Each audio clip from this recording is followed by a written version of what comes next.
हाम्रो YouTube channel श्रवण काव्यमा यहाँहरूलाई स्वागत छ। हामी विगत केही अङ्कहरूदेखि ओशोको प्रवचनमा आधारित विश्वचर्चित पुस्तक सम्भोगबाट समाधितिरको वाचन गरिरहेका छौँ। हाम्रो च्यानललाई लाइक र सब्सक्राइब गरी सहयोग गरिदिनु हुनको लागि पनि अनुरोध गर्न चाहन्छु र यहाँहरूले अघिल्ला भागहरू सुन्न छुटाउनु भएको छ भने डिस्क्रिप्सनमा त्यसको लिङ्क तपाईँहरूले पाउन सक्नुहुनेछ। यस पुस्तकलाई नेपालीमा मननराज पोखरेलले अनुवाद गर्नुभएको र आज हामी यस पुस्तकको चौथो भाग अहम शून्यता समय शून्यताको अनुभव वाचन गरेर सुनाउँदछौँ। मेरा प्रिय आत्मन, एउटा सानो गाउँ थियो। त्यस गाउँको विद्यालयमा शिक्षकले रामको कथा पढाउँदथे। प्राय सबै विद्यार्थीहरू निदाएका थिए। रामको कथा सुन्ने बेलामा केटाकेटीहरू निदाउनु आश्चर्य होइन, किनभने रामको कथा सुन्दा बुढाहरू पनि निदाउँछन्। जुन कुरा यतिका पटक सुनिसकिएको छ त्यही कुरा बिउजिएर सुन्नुको केही अर्थ पनि हुँदैन। विद्यार्थीहरू निदाएका थिए, शिक्षक पनि पढाउँदै थिए, तर उनलाई देख्ने जोसुकैले पनि के भन्न सक्दथे भने उनी पनि निदाएरै पढाउँदछन्। उनलाई रामको कथा कण्ठस्थै थियो। किताब अगाडि पल्टाइएको थियो, तर उनलाई किताब पढिरहनु पर्दैन थियो। उनलाई सबै कण्ठाग्र थियो। उनी यन्त्र झैँ बोल्दथे। आफूले के भन्दैछु भन्ने उनलाई बिरलै मात्रै थाहा हुँदो हो। सुँगालाई के थाहा हुँदैन भने ऊ के भन्दैछ। जसले शब्दहरू घोकेका छन् उनीहरूलाई पनि आफू के भन्दैछु भन्ने थाहा हुँदैन। अनि त्यति नै बेला कक्षामा अचानक सराक सुरु हुन थाल्यो। अचानक नै विद्यालयका निरीक्षकहरू आए। उनीहरू कोठाभित्र पसे। विद्यार्थीहरू सतर्क भएर बसे। शिक्षक पनि सजग भएर पढाउन थाले। ती निरीक्षकले म केही प्रश्न गर्न चाहन्छु भने रामको कथा पढाइने हुनाले म पनि रामसँग सम्बद्ध प्रश्न नै गर्दछु। उनले विद्यार्थीहरूलाई सजिलो कुरा सोधे। उनले के सोधे भने शिवधनुष कसले भाँचेको थियो। उनले के सोचे भने विद्यार्थीहरूलाई भाँचभुजका कुरा धेरै सम्झना हुन्छ। शिवको धनुष कसले भाँचेको थियो भन्ने उनीहरूलाई अवश्य सम्झना होला। तर कसैले उत्तर दिनुभन्दा पहिले नै एउटा विद्यार्थीले हात उठाएर उभिएर भन्यो, क्षमा गर्नुहोला, कसले भाँचेको थियो भन्ने मलाई थाहा छैन। एउटा कुरो चाहिँ पक्का के छ भने म 15 दिन अघि बिदामा बसेको थिएँ। मैले भाँचेको होइन।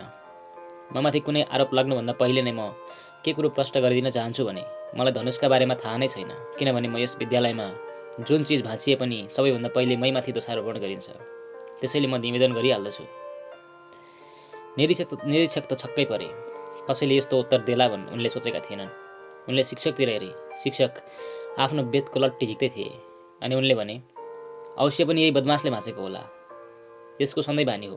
तैँले भाँचेको थिइनस् भने उभिएर मैले भाँचेको होइन किन भनिस्। अनि उनले निरीक्षकलाई भने, तपाईँ यसका कुरा नपत्याउनुहोस्। यो केटो चकचके छ। अनि विद्यालयमा 100वटा चिज भाँचिए भने 99वटा त यसले नै भाँच्दछ। यसपछि त निरीक्षक अझै छक्क परे। त्यसैले उनले केही बोल्नु ठिक ठानेनन्। उनी सोझै प्रधानाध्यापक कहाँ गए। गएर उनले यसो भयो भने जुन कक्षामा रामको कथा पढाइन्थ्यो त्यहाँ मैले के सोधेँ भने शिवको धनुष कसले भाँचेको थियो। अनि एउटा विद्यार्थीले के भन्यो भने मैले भाँचेको होइन, म 15 दिनदेखि बिदामा बसेको थिएँ। त्यहाँसम्म त ठिकै थियो, तर शिक्षकले के भने अवश्य नै यसैले भाँचेको होला। जुन चिज भाँचिए पनि यही नै जिम्मेवार हुन्छ। यस सम्बन्धमा के गर्ने हो। ती प्रधानाध्यापकले भने, यस सम्बन्धमा एउटै कुरो के गर्न सकिन्छ भने अब कुरालाई अघि नबढाइयोस्, किनभने विद्यार्थीहरूलाई केही भन्नु खतरा निम्त्याउनु हो। कुनै पनि बेला हडताल हुन सक्दछ, अनसन हुन सक्दछ। जसले भाँचेको भए पनि भाँच्यो होला। कृपा गरेर तपाईँ कुरो यहीँ टुङ्गाइदिनुहोस्। विद्यालयमा 2 महिनादेखि शान्ति छ। तपाईँ त्यसलाई भङ्ग गर्ने कोसिस नगर्नुहोला। विद्यार्थीहरूले कति फर्निचर भाँचेका छन्, तर हामी चुप लागेर हेरिरहन्छौँ। विद्यालयका गारा भत्किँदैछन्, हामी चुप लागेर हेरिरहन्छौँ, किनभने फिटिक्क बोल्नु पनि खतरनाक हुन्छ। हडताल हुन सक्दछ, अनसन हुन सक्दछ। त्यसैले चुप लागेर हेरिरहनु बाहेक अर्को बाटो छैन। ती निरीक्षक त अवाक भए। उनी त आँखा च्यातिए भए। अब केही भन्ने उपाय पनि थिएन। उनी त्यहाँबाट सोझै विद्यालयको शिक्षा समिति अध्यक्ष कहाँ गए। त्यहाँ गएर उनले विद्यालयको यस्तो अवस्था छ भने रामको कथा पढाइँदैछ। त्यहाँ विद्यार्थी के भन्दछ भने मैले शिवको धनुष भाँचेको होइन। शिक्षकले के भन्दछन् भने यसैले भाँचेको होला। प्रधानाध्यापक चाहिँ के भन्दछन् भने जसले भाँचेको भए पनि कुरा सल्टाउनुहोस्, छोडिदिनुहोस्। यस कुरालाई अघि बढाउनु ठिक छैन, हडताल हुन सक्दछ। तपाईँ के भन्नुहुन्छ। ती अध्यक्षले भने प्रधान अध्यापकले ठिकै कुरा भन्नुभएको हो। जसले भाँचे पनि हामी समितिका तर्फबाट बनाउन लगाइदिन्छौँ। तपाईँ फर्निचर बनाउने कहाँ पठाएर मर्मत गराउनुहोस्। कसले भाँच्यो भन्न चिन्ता लिइरहनु पर्दैन। सुधार्ने उपाय होला। तपाईँलाई सुधार्न आवश्यक छ, अरू के नै गर्नु छ र? विद्यालयका ती निरीक्षकले मसँग यी कुरा भन्दथे। उनी मसँग सोधे, के स्थिति हो यो? मैले उनलाई भने, यसमा ठुलो कुरो केही पनि छैन। मनुष्यको सानो कमजोरी हुन्छ, त्यही नै यस कथामा देखिन्छ। अनि त्यो कमजोरी के हो? त्यो कमजोरी के हो भने जुन कुरालाई हामी थाहा नै छैन त्यस विषयमा पनि हामी के देखाउन चाहन्छौँ भने हामी जान्दछौँ। उनीहरू कसैलाई पनि के थाहा थिएन भने शिवको धनुष के हो? शिवको धनुष के हो भनेर हामीलाई थाहा नै छैन भनिदिएको भए राम्रो हुँदैन थियो र? तर आफ्नो अज्ञान अस्वीकार गर्न कोही पनि चाहँदैन। हामी आफ्नो अज्ञान स्वीकार गर्न तत्पर नहुने अर्को एउटा ठुलो दुर्घटना मनुष्य जातिको इतिहासमा घटित भएकै छैन। जीवनको कुनै पनि विषयका सम्बन्धमा मलाई थाहा छैन भने कुनै पनि मानिसले त्यति साहस जुटाउन सक्दैन। यो कमजोरी धेरै घातक सिद्ध हुन्छ।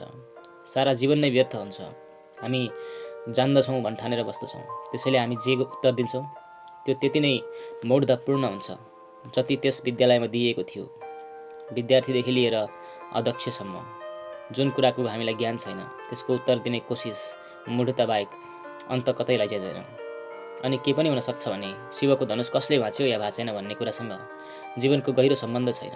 तर जुन प्रश्नहरूको जीवनसँग गहिरो सम्बन्ध छ, जसका सम्बन्धमा सारा जीवन सुन्दर बन्दछ वा कुरूप हुन्छ, स्वस्थ बन्दछ वा विक्षिप्त हुन्छ, जसका आधारमा जीवनका सारा गति र दिशा निर्भर छन्, ती विषयहरूका सम्बन्धमा पनि हामी के भाव देखाउने कोसिस गर्छौँ भने हामी जान्दछौँ। अनि हामीले जीवनमा के उत्तर दिन्छौँ भने तिनले के बताउँदछन् भने हामी कति जान्दछौँ।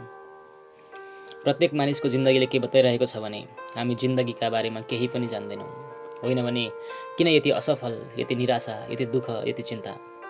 यौनका सम्बन्धमा पनि म तपाईँहरूलाई के भन्न चाहन्छु भने हामी केही पनि जान्दैनौँ। तपाईँहरू छक्कै पर्नुहोला। तपाईँ भन्नुहोला ईश्वरका सम्बन्धमा केही जान्दैनौँ, आत्माका सम्बन्धमा केही जान्दैनौँ भने आत्माका सम्बन्धमा केही जान्दैनौँ भन्ने कुरा हामी मान्दछौँ। तर हामी कामका सम्बन्धमा, यौनका सम्बन्धमा केही पनि जान्दैनौँ भन्ने कुरा कसरी मानौला? प्रमाण छ, हाम्रा सन्तान जन्मिएका छन्, पत्नी छे, हामी कामका सम्बन्धमा जान्दैनौँ। तर म तपाईँहरूलाई निवेदन गर्न चाहन्छु, यो जान्न गाह्रो पर्दछ तर जान्नु चाहिँ जरुरी छ। तपाईँले कामको अनुभव गर्नुभएको होला, तर यौनका सम्बन्धमा तपाईँलाई त्यति मात्रै थाहा छ जति साना केटाकेटीहरूलाई थाहा छ। त्यसभन्दा बढी केही पनि जान्नुभएको छैन। अनुभव बटुल्नु नै ज्ञान पाउनको लागि पर्याप्त छैन। एउटा मानिस कार हाँक्दछ, उसले कार हाँक्न जान्दछ अनि हजारौँ माइलसम्म कार हाँकिसकेको पनि होस्, तर यसको अर्थ के हुन सक्दैन भने उसले कारभित्रका यन्त्र र उपकरण अनि तिनका व्यवस्था, तिनले काम गर्ने तरिकाका बारेमा पनि केही जान्दो हो। उसले भन्न सक्ला, म हजारौँ माइल कार चढेर आएको छु भने के म कारका बारेमा जान्दिनँ होला र? तर कार हाँक्नु माथिल्लो तहको कुरो हो भने कारको आन्तरिक व्यवस्था जान्नु अर्कै कुरो हो। एउटा मानिसले बटन थिच्दछ, बिजुली बल्छ। त्यस मानिसले के भन्न सक्छ भने म बिजुलीका बारेमा सबै थोक जान्दछु, किनभने म बटन थिच्छु र बत्ती बाल्छु, बटन थिच्छु बत्ती निप्छ। मैले हजारौँ पटक बिजुली बालेको छु र निभाएको छु, त्यसैले म बिजुलीका बारेमा सबै थोक जान्दछु। म के भन्दछु भने ऊ पागल हो। बटन थिचेर बिजुली बाल्न अनि निभाउन केटाकेटीले पनि सक्दछन्। त्यसका लागि बिजुलीको ज्ञान नै चाहिँदैन। सन्तान जोसुकैले पनि जन्माउन सक्छन्। यौनको ज्ञानसँग यसको कुनै सम्बन्ध छैन। बिहे जसले पनि गर्न सक्दछ। पशुहरूले पनि सन्तान जन्माउँदछन्, तर तिनीहरू यौनका बारेमा जान्दछन् भन्ने भ्रममा पर्नुपर्ने कारण छैन। साँचो कुरो त के हो भने यौनको कुनै विज्ञान नै विकसित हुन सकेन, यौनको कुनै शास्त्र राम्ररी विकसित हुन सकेन, किनभने प्रत्येक मानिस के ठान्दछ भने म जान्दछु। शास्त्रको के आवश्यकता छ र? विज्ञानको के आवश्यकता छ र? अनि तपाईँहरूलाई म के भन्दछु भने यसभन्दा ठुलो दुर्भाग्यको कुरो अर्को छैन। किनभने जुन दिन यौनको पुरा शास्त्र, पुरा विचार, पुरा विज्ञान विकसित हुन्छ, त्यस दिन हामी अत्यन्त नयाँ किसिमको मानिस जन्माउन समर्थ हुन सक्छौँ। अनि यो कुरूप र अपाङ्ग मनुष्य त जन्माउने आवश्यकता छैन। यी रुग्ण, रोन्चे र उदास मानिस जन्माउने आवश्यकता छैन। यी पाप र अपराधले भरिएका सन्तानलाई जन्म दिने आवश्यकता छैन। तर हामीलाई केही पनि पत्तो छैन। हामी बटन थिच्ने र निभाउने मात्र काम जान्दछौँ। अनि त्यसैबाट हामीले के भन्ठानेका छौँ भने हामी बिजुलीका ज्ञाता भएका छौँ। यौनका सम्बन्धमा पुरै जिन्दगी बितिसक्दा पनि मानिस यति मात्र जान्दछ, बटन थिच्नु र निभाउनु, त्यसभन्दा बढी केही पनि होइन। यद्यपि के भ्रम छ भने हामी सबै जान्दछौँ, त्यसैले यस सम्बन्धमा कुनै अनुसन्धान, कुनै खोज, कुनै विचार, कुनै चिन्तनको उपाय नै छैन। हामी सबै जान्दछौँ भन्ने भ्रमका कारण नै हामी कसैसँग पनि न कुरा गर्दछौँ, न विचार गर्दछौँ, न सोच्दछौँ। किनभने सबैलाई थाहा नै छ भने आवश्यकता पनि के छ र? म तपाईँहरूलाई के भन्न चाहन्छु भने जीवन र जगतमा यौनभन्दा ठुलो रहस्य न छ, न कुनै गुप्त र गहिरो कुरो नै छ। अहिले त हामीले अणुको खोज गरेका छौँ। जुन दिन हामी यौनका अणुका बारेमा पनि राम्ररी नै जान्दछौँ, त्यस दिन मनुष्य जाति ज्ञानको बिल्कुलै नयाँ संसारमा प्रवेश गर्दछ। अहिलेसम्म त हामीले पदार्थको अलिअलि खोज गरेका छौँ, तर संसार कहाँबाट कहाँ पुगिसकेको छ। जुन दिन हामी चेतनाको जन्मक्रिया जान्दछौँ, त्यतिखेर हामी मनुष्यलाई कहाँबाट कहाँ पुर्याइदिन्छौँ भनेर आजै भन्न कठिन छ। तर एउटा कुरो पक्कै के भन्न सकिन्छ भने काम शक्ति र काम प्रक्रिया जीवन र जगतमा सर्वाधिक रहस्यपूर्ण, सर्वाधिक गहिरो, सबैभन्दा बढी मूल्यवान कुरा हुन्। त्यसका बारेमा हामी बिल्कुलै मौन छौँ। जुन सर्वाधिक मूल्यवान छ त्यसका बारेमा कुनै पनि कुरा गरिँदैनन्। मानिस जीवनभरि सम्भोगबाट गुज्रन्छ, तर अन्तसम्म पनि सम्भोग के थियो भनेर जान्न सक्दैन। त्यसैले पहिलो दिन मैले तपाईँहरूलाई के भने शून्य, अहङ्कार शून्यता, विचार शून्यताको अनुभव हुन्छ भन्ने कुरा अनेकौँ मित्रहरूलाई असम्भव, आश्चर्यजनक लागेको छ। एक मित्रले फर्कदा मलाई भने, यसको त हामीले विचार पनि गरेका थिएनौँ, तर त्यसो भएको छ। एउटा बहिनीले आज मलाई भनिन्, तर मलाई त यसको बारेमा केही अनुभवै छैन। तपाईँले भन्दा मलाई कति ख्याल आउँछ भने मन अलिकति शान्त र मौन हुन्छ, तर मलाई अहङ्कार शून्यता वा कुनै गहिरो अनुभवको पत्तो छैन। के हुन सक्दछ भने अनेकौँका मनमा यसबारेमा विचार उठेका होलान्। त्यसबारेमा अलिकति कुरा अझ गहिराइमा प्रश्न गर्नु जरुरी छ। पहिलो कुरो, मनुष्य जन्मनासाथ सम्भोगको पुरै विज्ञानको ज्ञान लिएर जन्मिएको हुँदैन। सम्भवतः पृथ्वीमा थोरै मानिसहरू जीवनका अनेकौँ अनुभवहरूपछि सम्भोगका पुरा कला, पुरा विधि अनि पुरा शास्त्र जान्न समर्थ होलान्। अनि जो ब्रह्मचर्य पालना गर्नेहरू हुन्छन् उनीहरू नै त्यसका ज्ञाता हुन्छन्। किनभने जो व्यक्ति सम्भोगका पुरा कुरा जान्न समर्थ हुन्छन् उनीहरूका लागि सम्भोग व्यर्थ हुन्छ। उनीहरू त्यसबाट पर पुग्दछन्, अतिक्रमण गर्दछन्। तर त्यसबारेमा प्रष्ट कुराहरू भने भनिएका छैनन्। एउटा कुरो, पहिलो कुरो के प्रष्ट गर्नु जरुरी छ भने हामी जन्मिएका छौँ, त्यसैले हामीलाई थाहा छ भन्ने भ्रम छोडिदिनुपर्छ। के हो काम, के हो सम्भोग? थाहा नै छैन। अनि थाहा नभएकै कारण जीवन पुरा समय काम र यौनमै अल्झिरहन्छ र व्यतीत हुन्छ। मैले तपाईँहरूलाई भने पशुहरूको बाँधिएको समय छ, उनीहरूको ऋतु छ, उनीहरूको मौसम छ। मानिसको भने बाँधिएको समय छैन। किन? सम्भवतः पशु सम्भोगको गहिराइमा मनुष्यभन्दा पनि तल पुग्न समर्थ छ र मनुष्य त्यति पनि समर्थ नहुँदो हो। जसले जीवनका यी गहिराइमा धेरै खोजी गरेका छन् र गहिराइभित्र पुगेका छन् अनि जसले जीवनका बारेमा धेरै अनुभव सङ्ग्रहित गरेका छन् उनीहरूलाई के ज्ञान, के सूत्र प्राप्त भएको छ भने सम्भोग 1 मिनेटसम्म अडियो भने मानिस अर्को दिन सम्भोगका लागि फेरि लालायत हुन्छ। 3 मिनेटसम्म अडिन सक्यो भने उसलाई 1 सातासम्म यौनको सम्झना पनि हुँदैन।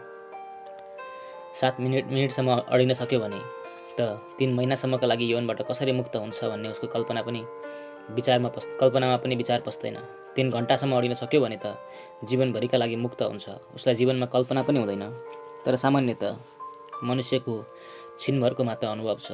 3 घण्टाको त कल्पना गर्न पनि गाह्रो छ। तर म तपाईँहरूलाई के भन्दछु भने मानिस 3 घण्टासम्म सम्भोगको स्थितिमा त्यस समाधिको अवस्थामा अडियो भने त एकै पटकको सम्भोग सम्पूर्ण जीवनका लागि यौनबाट मुक्त गर्ने कामका लागि पर्याप्त छ। त्यति तृप्ति दिन्छ, त्यति अनुभव, त्यति ज्ञान दिन्छ जुन जीवनभरिका निमित्त पर्याप्त हुन्छ। एक पटकको सम्भोगपछि व्यक्ति ब्रह्मचर्यमा स्थित हुन्छ। तर हामी त जीवनभरि सम्भोग गर्दा पनि उपलब्ध हुन सक्दैनौँ। के हो? मानिस बुढो हुन्छ, मर्ने अवस्थामा पुग्दछ र सम्भोगको कामनाबाट मुक्त हुन सक्दैन। सम्भोगको कला र सम्भोगको शास्त्रलाई उसले बुझेकै छैन। न कसैले बुझाएकै छ, न विचार गरेको छ, न सोचेको छ, न कुरा गरेको छ। जीवनमा त्यसको कुनै संवाद पनि भएको छैन। अनुभवी मानिसले त्यसमा संवाद गर्दा हुन्, विचार गर्दा हुन्। हामी पशुहरूको भन्दा पनि गए गुज्रेको स्थितिमा छौँ। तपाईँहरू के भन्नुहोला भने एकछिनदेखि 3 घण्टासम्म सम्भोगको अवस्था अडिन सक्छ, तर कसरी? म तपाईँहरूलाई केही सूत्र भन्दछु। तिनमा अलिकति विचार गर्नुभयो भने ब्रह्मचर्यतर्फ लाग्ने काममा यात्रा सजिलो हुनेछ। सम्भोग गर्दाका बखत श्वास जति छिटो हुन्छ, सम्भोगको समय त्यति नै छोटो हुन्छ। सास जति शान्त र शिथिल हुन्छ, सम्भोगको समय त्यति नै लामो हुन्छ। सास बिल्कुलै शिथिल हुने, अलिकति अभ्यास गर्ने हो भने सम्भोगको समयलाई पनि लम्ब्याउन सकिन्छ अनि सम्भोगको समय जति लामो हुन्छ उति नै सम्भोगभित्रबाट मैले समाधिको जुन सूत्र तपाईँहरूलाई भनेको छु, निरहङ्कार भाव, अहम शून्यता र समय शून्यताको अनुभव सुरु हुन्छ। सास अत्यन्त शिथिल हुनुपर्दछ। सास शिथिल हुने बित्तिकै सम्भोगको गहिराई अर्थ नयाँ उद्घाटन सुरु हुन्छ। दोस्रो कुरो, सम्भोगको बेला ध्यान दुवै आँखाका बीच जहाँ योगले आज्ञा चक्रको स्थान बताएको छ त्यहाँ ध्यान गरियो भने सम्भोगको सीमा र समय 3 घण्टासम्म बढाउन सकिन्छ अनि एकै पटकको सम्भोगले व्यक्तिलाई सधैँका निम्ति ब्रह्मचर्यमा प्रतिष्ठित गरिदिन्छ। यस जन्मका लागि मात्र होइन, अर्को जन्मका लागि पनि। कुनै बहिनीले पत्र लेखेकी छिन् र मलाई के सोधेकी छिन् भने, विनोबा त बाल ब्रह्मचारी हुन्, के उनलाई समाधिको अनुभव भएको छैन होला? मेरो बारेमा के सोधेकी छिन् भने, मैले त विवाह गरिनँ, म त बाल ब्रह्मचारी हुँ, के मलाई समाधिको अनुभव भएको छैन होला? ती बहिनी यहाँ छिन् भने म उनलाई के भन्न चाहन्छु भने, विनोबा वा मलाई वा जोसुकैलाई पनि अनुभव बिना ब्रह्मचर्य उपलब्ध हुँदैन। त्यो अनुभव यस जन्मको होस् या पूर्व जन्मको, जो यस जन्ममा ब्रह्मचर्यका लागि उपलब्ध हुन्छ ऊ पूर्व जन्मको गहिरो सम्भोगको अनुभवका आधारमा नै हुन्छ, अरू कुनै आधारमा होइन, अरू कुनै बाटो छैन। कसैलाई पूर्व जन्ममा गहिरो सम्भोगको अनुभूति भएको छ भने त यस जन्मसँगै ऊ यौनबाट मुक्त भई जन्मन्छ। उसको कल्पनाको बाटामा यौन कहिल्यै पनि उभिँदैन अनि उसलाई अरू मानिसहरू देखेर छक्क पार्ने कुरो के हुन्छ भने, यो कस्तो कुरो हो? मानिसहरू पनि बौलाहा भएका हुन् कि पागल भएका हुन्? स्त्री को हो र पुरुष को हो भनेर जाँच गर्ने काममा पनि उसलाई कठिनाइ हुन्छ। त्यसको पनि हिसाब राख्ने र दूरी राख्ने काममा कठिनाइ हुन्छ। गहिरो अनुभव बिना नै कोही बाल ब्रह्मचारी हुन सक्दछ भन्ने कुरो कसैले सोच्दछ भने बाल ब्रह्मचारी चाहिँ होइन, बौलाहा अवश्य हुन्छ। जो मानिसलाई जबरजस्ती ब्रह्मचर्य थोपर्ने कोसिस गर्दछन् उनीहरू विक्षिप्त मात्र हुन्छन्, कहीँ पनि पुग्दैनन्। ब्रह्मचर्य थोपरिँदैन, त्यो अनुभवको निष्पत्ति हो, त्यो कुनै गहिरो अनुभवको फल हो अनि त्यो अनुभव सम्भोगकै अनुभव हो। त्यो अनुभव एकपटक मात्र भयो भने पनि अनन्त जीवनको यात्राका लागि यौनबाट मुक्ति हुन्छ। त्यस गहिराइका निमित्त मैले 2टा कुरा भने, सास शिथिल होस्, कति शिथिल होस् भने मानौ चल्दा पनि चल्दैन, अनि ध्यान, सारा ध्यान आज्ञा चक्रको नजिक होस्, दुवै आँखाका बीचको बिन्दुमा होस्। ध्यान जति मस्तिष्कमा हुन्छ त्यति नै सम्भोगको गहिराई आफै बढ्दछ अनि सास जति शिथिल हुन्छ अवधि उति नै बढ्दछ। अनि तपाईँलाई पहिलोपटक के अनुभव हुनेछ भने मनुष्यका मनमा सम्भोगको आकर्षण छैन, मनुष्यका मनमा समाधिको आकर्षण छ। अनि एकपटक मात्र त्यसको झल्को पाइयो भने, एकपटक मात्र बिजुली चम्कियो भने र हामीलाई अँध्यारोमा बाटो कुन हो भनेर देखियो भने हामी बाटामा अगाडि बढ्न सक्दछौँ। एउटा मानिस एउटा फोहोर घरमा बसेको छ। गाराहरू काला छन् र धुवाँले पोतिएका छन्। घर दुर्गन्धले भरिएको छ तर झ्याल खोल्न सक्दछ। त्यो फोहोर घरको झ्यालमा उभिएर पनि उसले के देख्न सक्दछ? टाढाको आकाशलाई, ताराहरूलाई, सूर्यलाई, उड्दै गरेको चराहरूलाई। त्यसपछि त्यस घरबाट बाहिर निस्कन कठिनाइ हुँदैन। बाहिर निर्मल आकाश छ, सूर्य चन्द्र छ, चन्द्रमा छ, ताराहरू छन्, उड्दै गरेका चराहरू छन्, बतासमा नाच्दै गरेका रुखहरू र फुलका सुगन्ध छन्। मुक्ति छ बाहिर भनेर एकपटक देखियो भने ऊ फेरि कालो र धुवाँले भरिएको अनि ओस र दुर्गन्धले भरिएको छिडीमा बस्न तयार हुँदैन। ऊ बाहिर निस्किन्छ। जुन दिन मानिसलाई सम्भोगभित्र समाधिको पहिलो थोरै मात्र पनि अनुभूति हुन्छ त्यसै दिन यौनको फोहोर, घर, अन्धकारले भरिएका यौनका गाराहरू व्यर्थ हुन्छन् र मानिस बाहिर निस्कन्छ। तर के जान्नु जरुरी छ भने साधारणतः हामी त्यस घरभित्र जन्मन्छौँ जसका गाराहरू थुनिएका हुन्छन्, जुन अन्धकारले पोतिएको हुन्छ, जहाँ दुर्गन्ध हुन्छ। अनि त्यस घरको भित्र नै पहिलोपटक घर बाहिरको अनुभव गर्नु जरुरी हुन्छ। त्यति भएपछि मात्र हामी बाहिर जान सक्दछौँ र त्यस घरलाई छोड्न सक्दछौँ। जसले त्यस घरको झ्याल नखोली घरको कुनामा आँखा चिम्लिएर म यस घरको फोहोर हेर्दिनँ भनेर बस्दछ भने उसले हेरे पनि वा नहेरे पनि ऊ फोहोर घरभित्रै हुन्छ र भित्र नै रहन्छ। तपाईहरू जसलाई ब्रह्मचारी भन्नुहुन्छ, तथाकथित जबरजस्ती थोपरिएका ब्रह्मचारी, उनीहरू यौनको घरभित्र त्यति नै छन् जति अन्य साधारण मानिसहरू छन्। उनीहरू आँखा चिम्लिएर बसेका छन्, तपाईँ आँखा उघारेर बस्नुभएको छ। फरक त्यति मात्र हो। आँखा उघारेर तपाईँ जे गर्दै हुनुहुन्छ उनीहरू आँखा चिम्लिएर भित्र त्यही गर्दैछन्। तपाईँ शरीरले जे गर्दै हुनुहुन्छ उनीहरू मनबाटै गर्दैछन्। अरू फरक केही पनि छैन। त्यसैले म के भन्दछु भने सम्भोगप्रतिको दुर्भाव छोडिदिनुहोस्, बुझ्ने प्रयोग गर्ने चेष्टा गर्नुहोस् अनि सम्भोगलाई पवित्रताको अवस्था दिनुहोस्। मैले 2टा सूत्र भने। सम्भोग समक्ष जाँदा तेस्रो भावदशा चाहिन्छ, मन्दिर जाँदाको जस्तो भावदशा। किनभने सम्भोगका क्षणमा हामी परमात्मा निकट हुन्छौँ। त्यसैले त सम्भोगमा परमात्माले सृजनको काम गर्दछ र नयाँ जीवनलाई जन्म दिन्छ। हामी सृष्टिकर्ताको अति निकट हुन्छौँ। सम्भोगको अनुभूतिमा हामी स्रष्टाको निकटतम हुन्छौँ। त्यसैले त हामी बाटो बन्दछौँ र हामीबाट एउटा नयाँ जीवन झर्दछ र गतिमान हुन्छ। हामी जन्मदाता बन्दछौँ। किन? त्यो स्थिति स्रष्टाको निकटतम हुन्छ। हामी पवित्रतापूर्वक प्रार्थनासहित यौनका नजिक गयौँ भने परमात्माको झल्काको अनुभव गर्न सक्दछौँ। तर हामी घृणा दुर्भाव लिएर यौनका नजिक जान्छौँ। त्यसैले पर्खाल चढिन्छ र त्यहाँ परमात्माको कुनै अनुभव हुन सक्दैन। मन्दिर गएझै यौनका नजिक पनि जानुहोस्। पत्नीलाई कस्तो सम्झनुहोस् भने ऊ प्रभु हो। पतिलाई कस्तो सम्झनुहोस् भने ऊ परमात्मा हो। फोहोर, रिस, कठोरता, द्वेष, ईर्ष्या, चिन्ताका क्षणमा कहिल्यै पनि यौनका नजिक नजानुहोस्। त्यसबाट उल्टो हुन्छ। मानिस जति चिन्तित हुन्छ, जति दिक्क हुन्छ, जति रिसले भरिएको हुन्छ, जति अतालिएको हुन्छ, त्यति नै बढी यौनका नजिक जान्छ। आनन्दित मानिस यौनका नजिक जाँदैन। दुखी मानिस यौनतिर जान्छ। किनभने दुःख बिर्सन उसले एउटा मौका भेट्दछ। तर के ध्यानमा रहोस् भने तपाईँ दुःखमा डुब्दा, चिन्तित हुँदा, उदास, हारेको जस्तो क्रोधमा लड्दै जानुहुन्छ भने तपाईँले कहिल्यै पनि यौनको त्यो गहिरो अनुभूति प्राप्त गर्न सक्नुहुन्न जुन कुराको तिर्खा प्राणमा लागेको छ। समाधिको त्यो झल्को त्यहाँ पाइँदैन। तर त्यही उल्टो हुन्छ।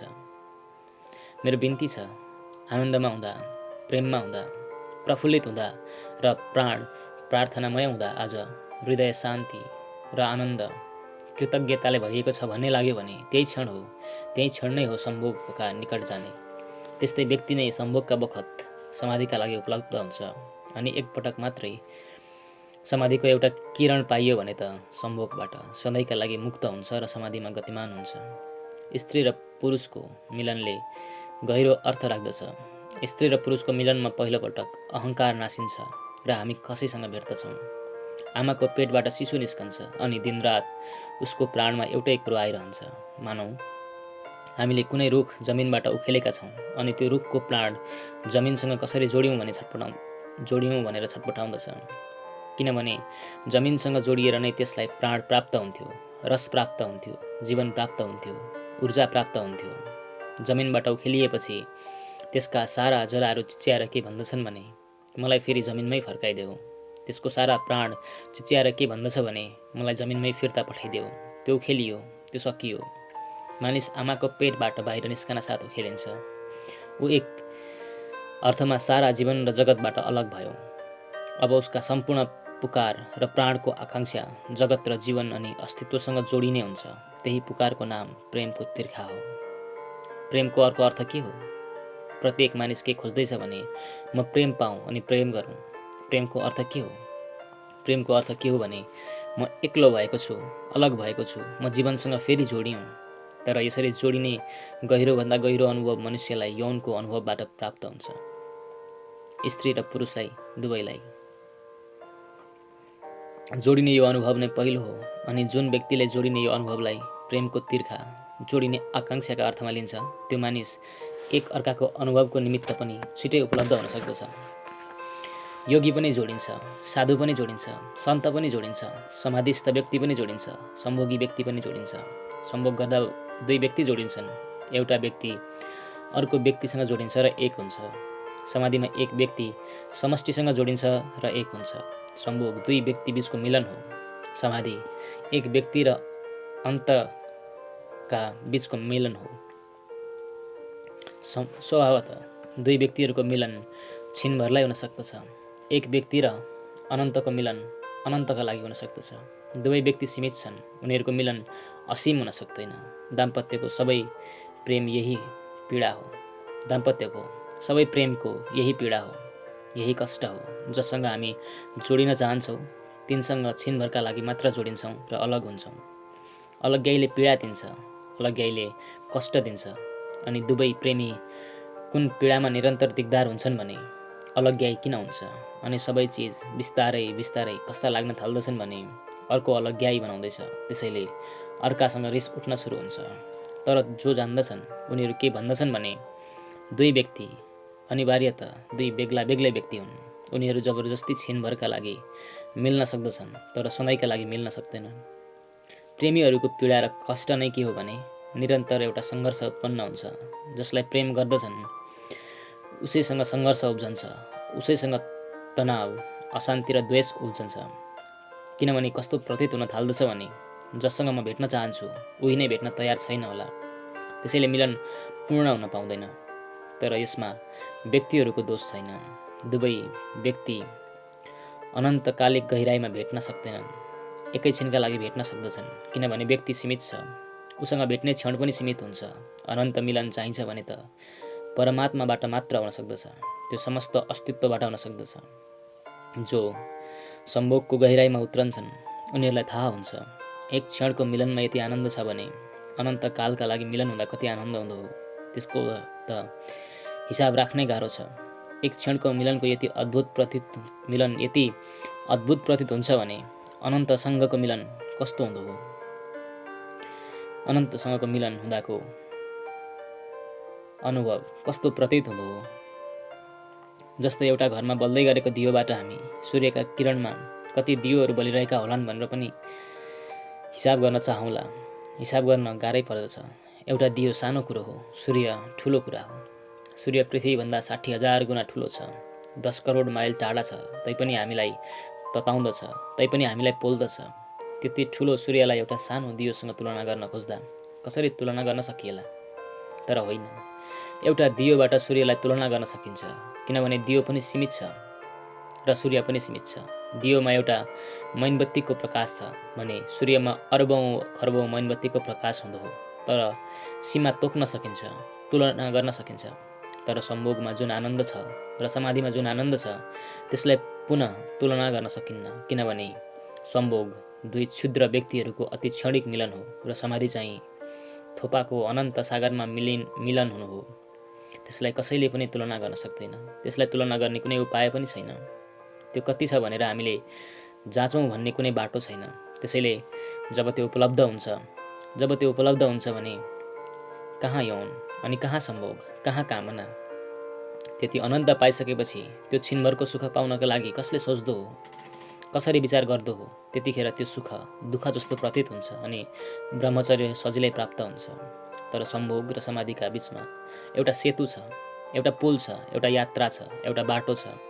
आकाशमा पुगेर समाधिको अन्तिम किनारा हुन्छ भने सम्भोग त्यस भराङको पहिलो खुड्किला हो, पहिलो सोपान हो। अनि जो त्यही खुड्किलाकै विरोधमा लाग्दछन् उनीहरूले दोस्रो खुड्किलामा गोडा राख्न सक्दैनन्। म तपाईँहरूलाई यो कुरो भनिदिन चाहन्छु, मेरो पहिलो खुड्किलामा पनि अनुभव, ज्ञान, बोधले पाइला राख्नु जरुरी हुन्छ। हामी त्यसैमा अडिएर बसौँ भन्ने चाहिँ होइन, बरु कुन कारणले भने हामी त्यसमा पाइला राखेर अगाडि बढ्न सकौँ। तर मनुष्य जातिका साथ एउटा अद्भुत घटना भयो। जस्तो मैले भने पनि ऊ पहिलो खुड्किलाकै विरोधमा लागेको छ अनि अन्तिम खुड्किलासम्म चढ्न चाहन्छ। उसलाई पहिलो खुड्किलाकै अनुभव गर्नु छैन अनि उसलाई दियोकै अनुभव गर्नु छैन अनि ऊ सूर्यको अनुभवको आकाङ्क्षा राख्दछ। त्यो कहिल्यै पनि हुन सक्दैन। प्रकृतिबाट जुन दियो पाएको छ पहिले त्यस दियोको प्रकाशलाई जान्नु जरुरी छ। पहिले त्यस दियोको मधुरो प्रकाश जो छिनभर मात्रै बल्दछ र निप्दछ, बतासको अलिकति झोक्काले पनि निभाइदिन्छ, त्यस प्रकाशलाई जान्नु जरुरी हुन्छ। जसबाट सूर्यको आकाङ्क्षा राख्न सकोस्, जसबाट सूर्यसम्म पुग्न पाइला सार्न सकियोस्, जसबाट सूर्यको तिर्खा असन्तोष, आकाङ्क्षा र अभिप्सा भित्र उत्पन्न होस्। सङ्गीतको एउटा सानो अनुभवबाट त्यो परम सङ्गीततर्फ जान सकिन्छ। प्रकाशको एउटा सानो अनुभवबाट अनन्त प्रकाशतिर जान सकिन्छ। एउटा थोपालाई जान्नु पुरै सागरलाई जान्ने पहिलो पाइलो हो। एउटा सानो अणुका बारेमा जानेर हामी पदार्थका सारा शक्तिलाई जान्दछौँ। सम्भोगको एउटा सानो अणु हुन्छ जुन प्रकृतिबाट मनुष्यलाई सित्तैमा प्राप्त भएको छ। तर हामी त्यसलाई जान्न सक्दैनौँ। आँखा चिम्लिएर जसरी पनि बाँच्दछौँ, कसै गरी पिठ्यु फर्काएर बाँच्दछौँ। हाम्रा मनभित्र त्यसको स्वीकृति पनि छैन। हाम्रा मनमा स्वीकार छैन। हाम्रा हातमा आनन्द र अहोभावबाट त्यसलाई जान्ने, त्यसमा बाँच्ने र त्यसमा पस्ने कुनै विधि छैन। जस्तो मैले तपाईँहरूलाई भने, जुन दिन मानिसले यस विधिलाई जान्दछ त्यस दिन हामी अर्कै किसिमको मनुष्य जन्माउन समर्थ हुनेछौँ। यस सन्दर्भमा म तपाईँहरूलाई के भन्न चाहन्छु भने, स्त्री र पुरुष दुई विपरीत ध्रुव हुन् विद्युतका, धन र ऋण, विधायक र नकारात्मक दुई छेउ छन्। ती दुईको मिलनबाट एउटा सङ्गीत उत्पन्न हुन्छ, विद्युतको पुरा चक्र उत्पन्न हुन्छ। म तपाईँहरूलाई के पनि भन्न चाहन्छु भने, जस्तो मैले के भनेको थिएँ भने, गहिराई र अबेरसम्म सम्भोग गरियो। स्त्री र पुरुषको एक जोडी आधा घन्टाको अवधिसम्म सम्भोगमा रहे भने दुवैका साथ प्रकाशको एउटा घेरो निर्माण हुन्छ। जब दुवै विद्युतको पुरै मिलन हुन्छ अनि वरिपरि अँध्यारामा पनि प्रकाश देखिन थाल्दछ। केही अद्भुत अनुसन्धानकर्ताहरूले त्यस दिशातर्फ काम गरेका छन् र तस्बिर पनि खिचेका छन्। जुन जोडीलाई त्यस विद्युतको अनुभव उपलब्ध हुन्छ त्यो जोडी सधैँका लागि सम्भोगबाट बाहिर हुन्छ। तर हाम्रो अनुभव त्यस्तो छैन अनि यी कुरा अनौठा लाग्दछन्, किनभने यो कुरो त हाम्रो अनुभवमा छैन।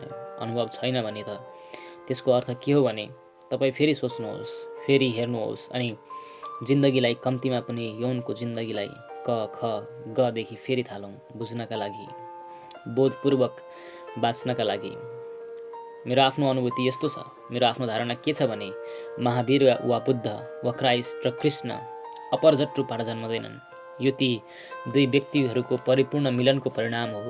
मिलन जति गहिरो हुन्छ अनि जुन सन्तान जन्मन्छ त्यो त्यति नै अद्भुत हुन्छ। मिलन जति अपुरो हुन्छ, जुन सन्तान जन्मन्छ त्यो त्यति नै कसिङ्गर र दलित हुन्छ। आज सारा संसारमा मनुष्यको स्तर दिनहुँ तल खस्कँदैछ। मानिसहरू के भन्दछन् भने, नीति बिग्रिएको छ त्यसैले स्तर तल खस्कँदैछ। मानिसहरू के भन्दछन् भने, कलियुग आएको छ त्यसैले स्तर तल खस्कँदैछ। गलत, बेकारका र वायत कुराहरू गर्दछन्।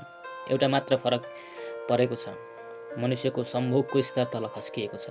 मनुष्यको सम्भोगले पवित्रता गुमाएको छ। मनुष्यको सम्भोगले वैज्ञानिकता गुमाएको छ, सरलता र प्राकृतिकता गुमाएको छ। मनुष्यको सम्भोग जबरजस्ती एउटा दुःखद स्वप्न झैँ भएको छ। मनुष्यको सम्भोगले हिंसात्मक स्थिति लिएको छ। त्यो प्रेमपूर्ण कृत्य भएको छैन, त्यो पवित्र र शान्त कृत्य भएको छैन, त्यो ध्यानपूर्ण कृत्य भएको छैन। त्यसैले मनुष्य तल खस्किँदै गएको छ। एउटा कलाकार केही चिज बनाउँदो हो, कुनै मूर्ति बनाउँदो हो अनि कलाकार नसामा होस्, के तपाईँ कुनै सुन्दर मूर्ति बन्ला भन्ने आशा गर्नुहुन्छ? एक नर्तक नाच्दै होला, रिसले भरिएको होस्, अशान्त होस्, चिन्तित होस्, अनि के तपाईँ नाच सुन्दर होला भनेर आशा गर्न सक्नुहुन्छ? हामी जे जति गर्दछौँ त्यो काम हामी कुन स्थितिमा छौँ त्यसमा निर्भर गर्दछ। अनि सबैभन्दा उपेक्षित चाहिँ सम्भोग हो। ठुलो आश्चर्यको कुरो के हो भने, त्यही सम्भोगबाट जीवनका सारा यात्रा चल्दछ। नयाँ शिशु, नयाँ आत्माहरू संसार प्रवेश गर्दछन्। तपाईँलाई थाहा नहोला, सम्भोग एउटा स्थिति हो जसमा आकाशमा उड्दै गरेको एउटा आत्मा आफ्नो लायक स्थिति बुझेर प्रविष्ट हुन्छ। तपाईँ एउटा अवसर मात्र उत्पन्न गर्नुहुन्छ। तपाईँ शिशुको जन्मदाता होइन, तपाईँले एउटा अवसर मात्र सिर्जना गर्नुहुन्छ। त्यो अवसर जुन आत्माका लागि जरुरी, उपयोगी र सार्थक लाग्दछ, अनि त्यो आत्मा प्रविष्ट हुन्छ।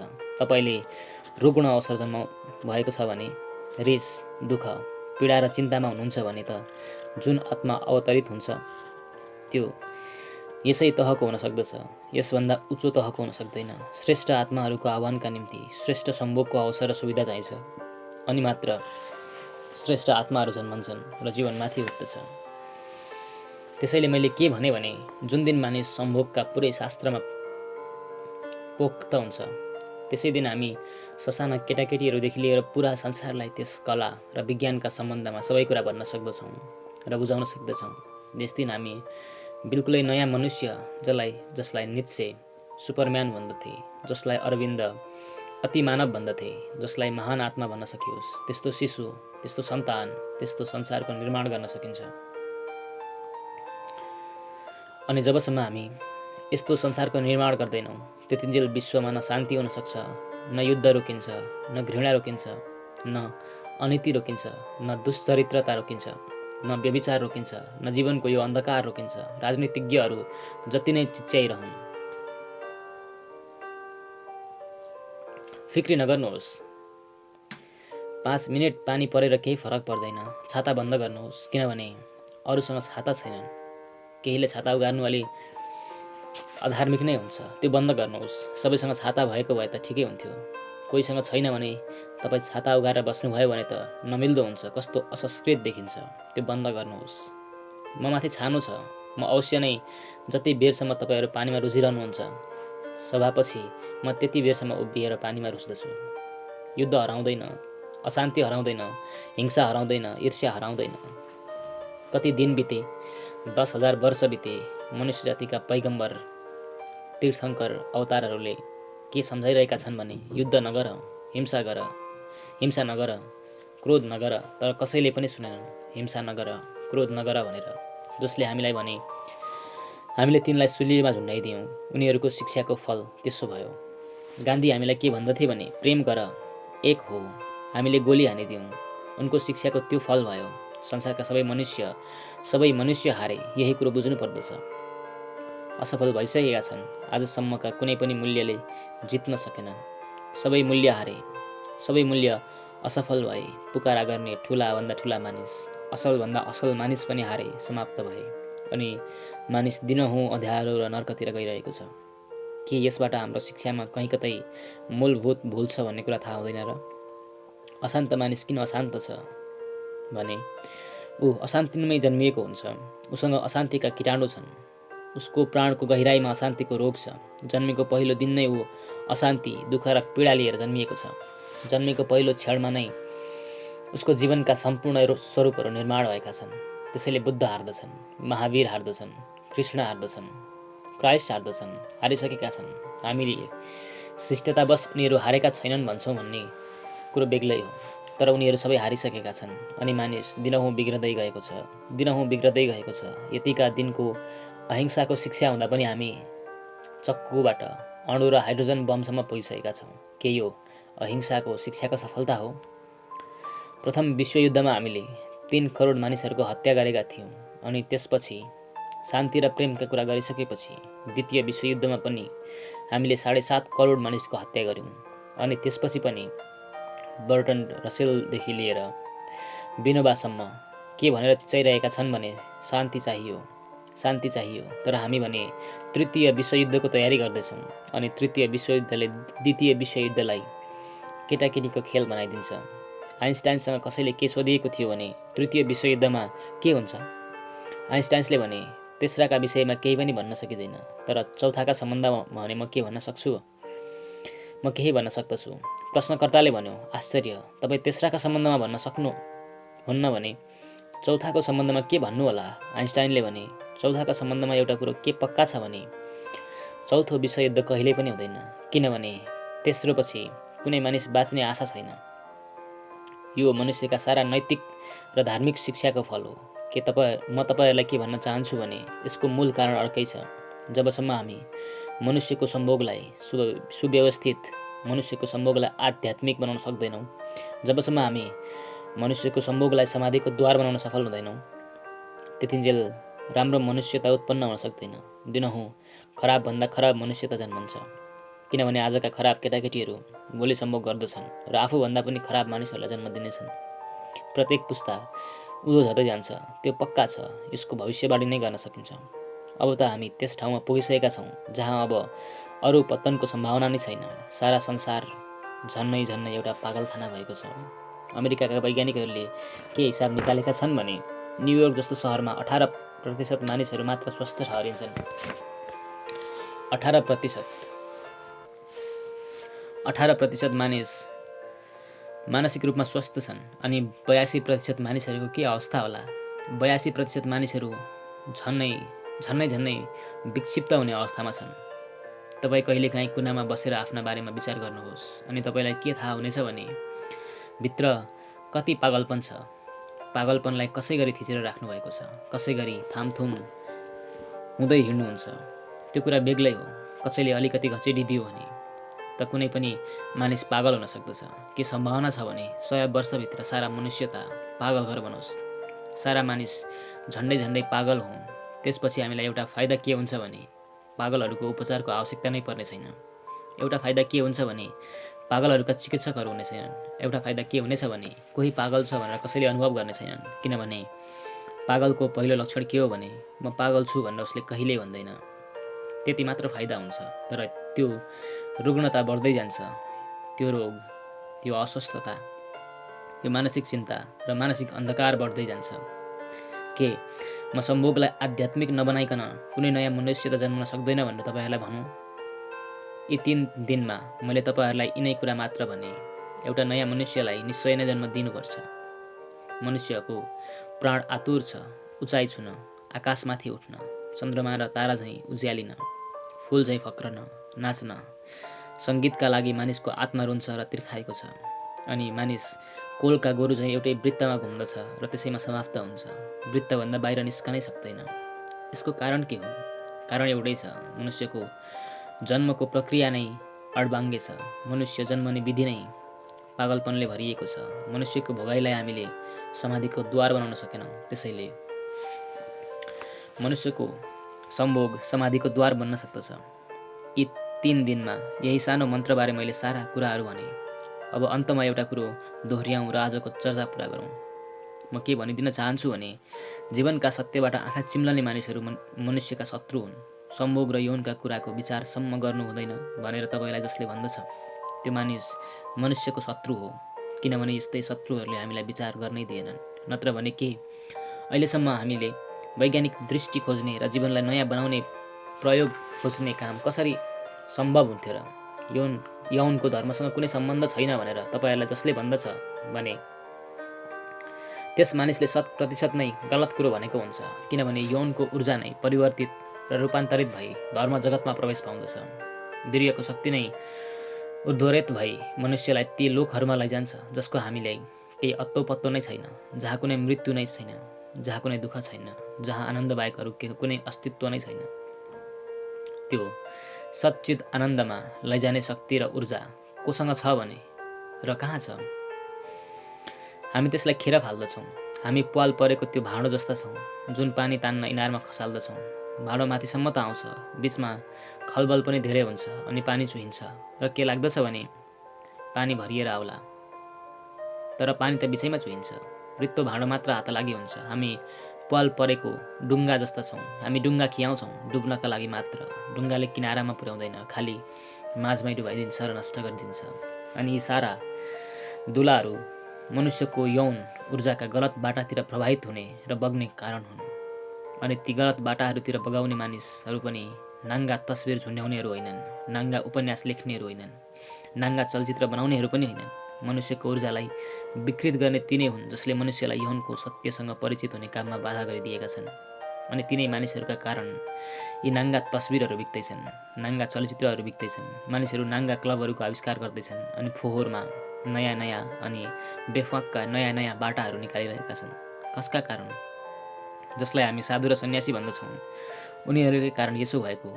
उनीहरूले यिनको बजारको बाटो तयार गरेका हुन्। नियालेर हेर्ने हो भने त उनीहरू यिनका विज्ञापनदाता हुन्, उनीहरू यिनका दलाल हुन्। एउटा छोटो कथा भनेर म आफ्ना कुराहरू पुरा गर्दछु। एकजना पुरोहित गिर्जाघरतिर जाँदै थिए। गाउँ टाढा थियो, लम्केर जाँदै थिए। त्यसै बेला उनले जङ्गलमा नजिकैको खाँदमा एउटा मानिस जाकिएको देखे। घावै घाउ थियो, रगत बग्दै थियो। उसको छातीमा चक्कु रोपिएको थियो। गएर उसलाई उठाउँ भन्ने पुरोहितको मनमा लाग्यो। तर उनले के सोचे भने गिर्जाघर पुग्न ढिलो हुन्छ। त्यहाँ उनले व्याख्यान दिनु छ र मानिसहरूलाई सम्झाउनु छ। आज उनी प्रेमका विषयमा नै बुझाउन जाँदै थिए। आज उनले विषय रोजेका थिए, लभ इज गड। क्राइस्टका वाचन नै रोजेका थिए। प्रेम ईश्वर परमात्मा हो। उनी यही बुझाउन लागेका थिए। उनी त्यसैको चिन्तन गर्दै लम्कदै थिए। तर त्यस मानिसले आँखा उघार्यो अनि चिच्यायो, पुरोहित, मलाई के थाहा छ भने तपाईँ प्रेमका विषयमा बोल्न जाँदै हुनुहुन्छ। म पनि आज सुन्ने नै भएको थिएँ, तर दुष्टहरूले मलाई चक्कुले हानेर यहाँ पछाडि दिएका छन्। तर विचार गर्नुहोस्, म बाँचेँ भने त गाउँभरि के खराब गरिदिन्छु भने। मानिस मर्नै लागेको थियो, तर त्यो मानिस प्रेममाथि व्याख्यान दिन हिँड्यो। हेर्नुहोस्, अगाडि नबढ्नुहोस्। त्यस पुरोहितलाई अलिकति डर पस्यो, किनभने त्यो मानिस बच्यो र गाउँमा खबर गरिदियो भने त मानिसहरूले के भन्नेछन् भने प्रेमको व्याख्यान झुटो थियो। तपाईँले मर्न लागेको त्यस मानिसको पर्वाह गर्नै गर्नु भएन। अनि बाध्यतावश उनले तल ओर्लेर उसको नजिक जानु पर्यो। त्यहाँ पुगेर उसको अनुहारदेखि वात्तियो। अनुहार त चिने जस्तो लाग्यो। उनले भने, तिमी मैले कहीँ देखे जस्तो लाग्दछ। अनि त्यस मरणासन्न मानिसले भन्यो, अवश्य देख्नुभएको होला, म दुरात्मा हुँ अनि पादरीहरूसँग मेरो पुरानो नाता छ। तपाईँले मलाई नदेख्नु भएको भए अरू कसैले मलाई देखेको होला। त्यसपछि उनलाई के ख्याल भयो भने यो त दुरात्मा हो। गिर्जाघरमा उसको तस्बिर झुन्डिएको छ। उनले आफ्नो हात झ्वाट्ट तान्दै भने, मर, हामी त दुरात्मा मरोस् नै भन्न चाहन्छौँ। त मरेकै बेस हुन्छ। म तँलाई बचाउने उपाय किन गरौँ? मैले त तेरो रगत पनि छोएँ। यो पनि पाप भयो, म जान्छु। त्यो दुरात्मा बेसरी हाँस्यो। उसले भन्यो, विचार गर्नुहोस्, जुन दिन म मरौँला त्यस दिन तपाईँको पेसा पनि मर्दछ। म बिना तपाईँ बाँच्न सक्नुहुन्न। म छु, त्यसैले तपाईँ बाँचिरहनु भएको छ। म तपाईँको पेसाको आधार हुँ। मलाई बचाउने प्रयास गर्नुहोस्, नत्र भने जुन दिन दुरात्मा मर्नेछ त्यसै दिन पुरोहित, पण्डा, पुजारी सबै मर्नेछन्। किनभने संसार राम्रो भएपछि त पण्डा, पुजारी, पुरोहितहरूको आवश्यकता नै पर्दैन। पुरोहितले विचार गरे अनि अतालिए। यस मानिसले त कुराको चुरो नै भन्दैछ। उनले त्यसलाई उत्तिखेरै काँधमा बोके अनि भने, प्रिय दुरात्मा, नहडबडाऊ, म अस्पताल लैजान्छु, तिम्रो उपचार गराउँदछु, तिमी चाँडै बिसेक हुन्छौ। तर हेर है, मर्न चाहिँ नमर्नु। तिमी ठिकै भन्दछौ। तिमी मर्यौ भने त हामी बिल्कुलै बेरोजगार हुन्छौँ। हामीलाई के ख्याल हुँदैन भने पुरोहितको पेसाका पछाडि दुरात्मा छ। हामीलाई के पनि ख्याल आउँदैन भने दुरात्माको धन्दाका पछाडि पुरोहित छ। दुरात्माको जुन धन्दा चल्दैछ, यौन शोषण चल्दैछ संसारमा, प्रत्येक चिजका पछाडि यौनको शोषण चल्दैछ। हामीलाई के ख्याल आउँदैन भने यसका पछाडि पुरोहितको हात छ भनेर। पुरोहितले जति नै निन्दा गरेका छन् यौन, उति नै आकर्षक भएको छ। अनि उसले दमन गर्न भने पनि मानिस उति नै भोगमा लिप्त भएका छन्। पुरोहितले यौनका सम्बन्धमा सोच्दा पनि नसोच्नु भन्न अस्वीकार गरे पनि यौन उति नै अन्जान पहेली भयो र हामी त्यसका सम्बन्धमा केही गर्न असमर्थ भयौँ। होइन, ज्ञान चाहिन्छ। ज्ञान शक्ति हो अनि यौनको ज्ञान ठुलो शक्ति बन्न सक्दछ। अज्ञानमा बाँच्नु हितकर हुँदैन अनि यौनको अज्ञानमा बाँच्नु त झन् बिल्कुलै हितकर हुँदैन। के पनि हुन सक्दछ भने हामी चन्द्रमामा पनि नपुगौँ। चन्द्रमामा पुग्ने कुनै आवश्यकता छैन। चन्द्रमाका बारेमा जान्दैमा कुनै मनुष्य जातिको ठुलो हित हुँदैन। हामी सूर्यका किरण पनि नछिर्ने प्रशान्त महासागरको 5 माइल तल गहिराइमा पुग्नु पनि जरुरी छैन। त्यो जान्दैमा पनि मनुष्य जातिको कुनै ठुलो परम मङ्गल हुने देखिँदैन। हामीले अणुलाई फुटाएर चिन्ने आवश्यकता पनि छैन। तर एउटा कुरो अति जरुरी छ। सबैभन्दा बढी चासो लिनुपर्ने कुरा के हो भने हामी मनुष्यले नै यौनलाई राम्ररी जानौँ र बुझौँ, जसबाट नयाँ मनुष्यलाई जन्म दिन सफल हुन सकौँ। मैले तपाईँहरूलाई यी 3 दिनहरूमा केही कुराहरू भने। भोलि तपाईँका प्रश्नहरूको उत्तर दिउँला। हिजोको दिन खाली भयो। केही मित्रहरू आउनुभयो र रुच्दै फर्कनुभयो। ममाथि उहाँहरूको ऋण लाग्यो। त्यसैले म भोलि 2 घन्टा उत्तर दिनेछु, जसबाट तपाईँहरूलाई कुनै व्यवधान र कष्ट नहोस्। तपाईँहरू इमान्दार भई आफ्ना प्रश्नहरू लेखेर दिनुहोला। किनभने यो विषय कस्तो होइन भने तपाईँ परमात्मा, आत्माका सम्बन्धमा जे जस्ता प्रश्नहरू गर्नुहुन्छ त्यो यहाँ सोध्नुहोस्। यो जिन्दगीको मामला हो र तपाईँहरूले सोझा र साँचा प्रश्न गर्नुभयो भने हामी यी विषयहरूमा अझै गहिराइमा पुग्न समर्थ हुन सक्दछौँ। मेरा कुरालाई यति प्रेमपूर्वक सुन्नुभयो त्यसका लागि म अनुग्रहित छु। अनि अन्तमा सबै विराजमान परमात्मालाई प्रणाम गर्दछु। मेरो प्रणाम स्वीकार गर्नुहोस्। आजको वाचनमा हामीले ओशोको प्रवचनमा आधारित विश्वचर्चित पुस्तक सम्भोगबाट समाधितिरको 4औं खण्ड, 4थो भाग, अहम शून्यता, समय शून्यताको अनुभव वाचन गरेर सुनायौँ। योभन्दा अगाडिका भागहरू तपाईँले सुन्न छुटाउनु भएको छ भने डिस्क्रिप्सनमा दिएको लिङ्क मार्फत जान सक्नुहुनेछ। यति भन्दै चाँडै अर्को भाग लिएर उपस्थित हुने बाचा गर्दै म यहाँहरू समक्षबाट ओझेल हुन चाहन्छु। नमस्कार।